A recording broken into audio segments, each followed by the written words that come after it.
Hey, it's Dorleen. Welcome to my creative life. Today I'm going to be creating a one-page layout. I have 3 wallet-sized photos that I want to put on this one-page layout. I'm using paper from 49 and Market. Gorgeous paper, but the funny thing is I'm using the neutral sides of them, but you'll see the papers. I'm using a sketch from Sketch and Scrap, and you see how the original sketch was, and I'm turning it on the side because I want these photos to be on the top versus over there on the right hand side.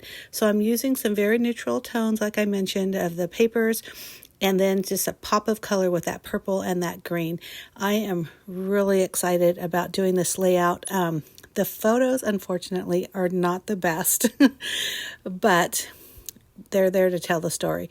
So I stamped and colored in those hummingbirds, and I sprayed some glittery spray over the top of them, and I'm going to be putting some white ink on them as well because I'm not sure if I like the way I colored it, but I don't hate it, and I'm using them anyways. So I'm going to cut out these pieces. So the base page, obviously 12 by 12, which is that white wood grain, and then in the middle of it there's these 2 pieces of paper that equal 11 by 11. So the darker orange is 4 by 11, and then the lighter color, or the color with the kind of stripes, are 7 by 11, so they equal a square of 11 by 11. And then I just cut down those purple and green. The purple was 1 by 12 and the green was a 1/2 inch by 12. So that's just going to run right down the middle, just like the sketch shows. So I'm trying to arrange the photos, really basically just following the sketch almost exactly. The only thing I don't do is I don't do a title, but we'll see that over there at the end. But I mentioned earlier that these photos are not the best, but they are going to tell the story. So we had a bird nest, or a hummingbird nest, in our gazebo. You see how there's that hook there, and that hook had like a chain, and then it was like a, I'm going to call it a chandelier, but it's not really a chandelier, like an outdoor one. But one day my husband sees a nest in there. We're like, what in the world? And it was a hummingbird nest, which was so cool. So we got to see the mom, just fluttering back and forth, and also sitting on her eggs and just preparing those little babies for birth. And then eventually we saw the babies. We saw 2 little beaks just sticking out of the nest, waiting to be fed by mama. And during all that time, so, it was a long process. It was, I don't know how long, at least a month, whatever. And we would go outside at the end of the day and just sit outside and just watch little mama fluttering around. She would not let us go into that gazebo. I mean, she was very protective. And the funny thing was, the interesting thing is that there were a lot of other birds floating around, like waiting for the arrival of this birth, or that's the way we thought it was happening. I don't know if that's true, but it was just really Mother Nature in action and up close and personal. So back to the layout. So you saw me. I wanted to do a pocket because I have a lot of stories about this situation, but it was just too much to put on the page. So you saw me punch a hole up on that top right pattern paper, and that I'm going to tuck the paper in there. And I created the area for the pocket by just using adhesive on a portion of that. I hope you saw that when I did it. If not, go back, put it on pause, and then look at it again. So I decided to add some more color to it because I thought it was just way too neutral, and that's where I grabbed that purple ink and also green and just used my little paddle brush and just put some color there. And I put them in those places because that's where I'm going to be putting the hummingbird cutouts, or not cutouts, stamped hummingbirds. Well, I guess you can call it a cutout because I did fussy cut them out. And I'm just going to place one up on the left and one up on the right. And again, I'm just putting these down pretty much exactly how the sketch is. And I use my T-square ruler to try to get them straight. And if you are a subscriber of mine, you probably already can tell that even when I try to put things straight, they don't come out straight. Most of the time, I just kind of put them a little wonky just because I know that's how it's going to turn out. So may as well make it look like that's what I intended. But I did 2 of each of the hummingbirds and colored them just kind of wacky. I did look on the computer because I wanted to see, I see the hummingbirds. We have a hummingbird feeder. We watch them. We get excited when they come. And I know they're very colorful, but also some of them are just kind of brown. Matter of fact, those babies were brown. So I don't know if that's maybe something they get color as I get older. I mean, if you know, I'd love to find out because we were so interested. And I remember looking stuff up, and now it's been 2 years, and so I almost forgot all about it, except for if it wasn't for these pictures.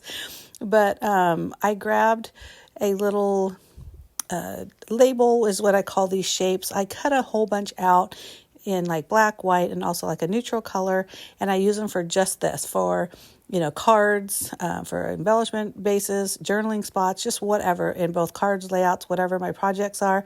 And I could tell I'm kind of getting low on my favorite shapes, but I really like this one. And at first I thought I'm just going to put it there on that bottom right, underneath the photos. But then I thought, nope, I'm going to cut it in half. That way I can have one over there over on that left side, and just almost like a tab in a sense, and then over there on the bottom on that right side. So 2 places where my birds can sit on, and I love the idea. The stark white I didn't like, so guess what I did? I grabbed that paddle brush, I grabbed that same green, and I went ahead and put some color on it. I was going to do one green, one purple, but I thought, nope, I'm going to do them both green. That way they really kind of coordinate. And I really like the green because I feel like when I look at the hummingbirds in general, most of them have like a green to them. And so anyways, that's why I stuck with the green, not the purple. And then I just used my fine tip black pen and just did kind of a wonky outline on both of those little tabs, which are going to have the birds resting on them. I love that little addition. I think it looks really nice. Now, this is actually a really simple layout, and I love simple. If you follow me, I really like to showcase pictures. Of course, I'm going to use my stuff because that's why we buy the stuff, right? May as well use them. But I don't like to overwhelm. Sometimes I look at layouts and I think, oh my God, where's the picture? Because it's just like the embellishments are too much. But also, that's okay. I mean, that's how people scrapbook the way they scrapbook. That's just the way I scrapbook. I like to showcase the photos. I like some journaling. And of course, I want to use some embellishments because that's the fun of scrapbooking, is making them pretty. Otherwise, I would just put it in a regular old photo album without all this pretty stuff. But anyhow, get off my soapbox. I hope you like this video, and if you do, you can give me a thumbs up, and make sure you hit that subscribe button down below. I do post at least 2 videos a week. Most of the time I post more because I'm constantly being crafty and creative. I like to do scrapbooking, I like to do card making, I like to play with my Cricut, and that could be just pretty much anything. I also play in a junk journal, do some mixed media that way. I also just do some 3D stuff, like I paint my potted plants, I make charcuterie boards. I mean, I'm just doing it all. And that's why I say my creative life, because it really is everything that I do in life. I try to be creative in some way, which is something that I love, and it's also like therapy for me. So anyhow, back to the layout. And here you can really see the pocket. You see there, well, it's kind of in the middle now, but there's that just a little cutout with the circle punch. And again, I put my adhesive kind of like if you were making a pocket, you do just the 3 sides. But of course, I didn't want the entire 11-inch sheet open, so I did the bottom of the pocket. It's probably about 4 inches down from where that punched hole is. So I have plenty of room to put a tag in there. And I'm going to work on that because I think I'm going to type that one out instead of just writing it.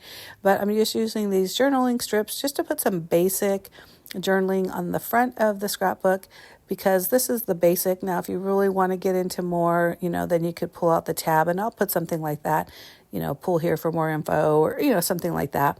But this is just the basic, and basically it's, we had a nest and she had babies and we were excited, It really was a cool thing. I just don't know if that's something common, if most people will ever experience something like that. But, I like the strip journaling. I love these already adhesive backed strips. Of course, I could just use white cardstock and add some adhesive, but this just makes it a little bit easier. I like to cut out the words or the letters. You see how nothing really is the exact same size. I love the wonkiness of that. I think it just adds more interest. Now, I am supposed to be putting the title over there on that left side, according to the the sketch, but I don't think I'm going to put a title because I can't think of one. But if I do, I'll probably put something over there later. But anyhow, I hope you like this video. Like I mentioned earlier, make sure you hit the subscribe button. Make sure you hit the notification bell so you can be notified of future projects that I do post. And I just want to thank you so much for watching. I am adding a little bit of splatter. So this was a brown, and I am shaking it, and it doesn't come out. So I think it's either empty or dried out. So I'll play with that later. But I end up putting a green splatter, which I kind of liked better. So I'm glad that that didn't work out. But I also made me think, isn't that funny how, something like that happens and you think, I really wanted this. And then you look at the alternative and think, well, that was even better. So it worked out to my favor. I really like that green because, again, we have that green in the paper and also in the inks. And I think just a little, very subtle little splatter here and there just makes a big difference. I almost put some black outline around the page, but I thought, I don't need it, which is weird because normally I feel like you do need it. But anyhow, thanks again for watching, and I hope you stick around and like my channel and check out what I have to offer. Thanks. Bye.